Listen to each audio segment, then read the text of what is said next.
hadda waxaan halkan ku joognaa wasiirka cayaaraha iyo dhalinyarada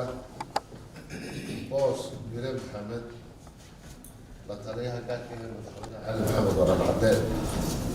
aniga oo la yiraahdo Maxamed Kaahin wasiirka arrimaha gudaha Saciid Sul Maxamed wasiirka xanaanada xoolaha iyo kalluumaysiga Maxamed Xaaji Aadan wasiirka dastuurka iyo golayaasha qaranka iyo wasiirka cadaaladda Mustafa Maxamed Ali Bile guddiga heer qaran kana kooban wasiiro iyo la taliyaha gaarka ah ee madaxweynaha xukuumadda Somalilandna u soo magacowday xalinta nabadgelyada darrada ka taagan deegaanka Ceelafweyn iyo Fadhigaab muddada guddigu joogeenna ay tahay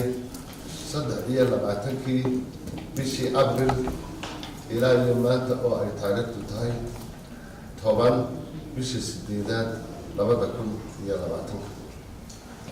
guddigu markay baaris iyo xogogaal arrintan si qoto dheer u baadheen guddigu markay aragtay falkii dhimashada iyo dhaawaca keenay ee ka dhacay bartamaha magaalada Ceelafweyn bishii August 2019 ay ku dhinteen labada hablood ee kala ah Caasha Maxamed Maaweel iyo Rooda Ardaala Caabi guddigu markay guddigu muddo baaris ku jirtay kana baaraan degtay xaaladda ka dhacday deegaanka lana kulantay dhinacyada arrintan khusayso oo kala ah Ahmed Faarax Idarays iyo Jibriil Xasan guddigu markay aragtay warbixinta mas'uuliyiinta ciidamada amniga markay guddigu tagtay goobta falku ka dhacay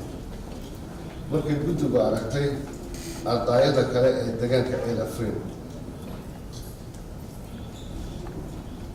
markay beesha Idarays u suurtageli weyday inay keenaan 12 qof ee Ahmed Faarax ku aanayeen dilkii labada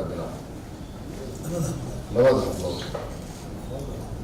waxay guddigu ku xukuntay beesha Idarays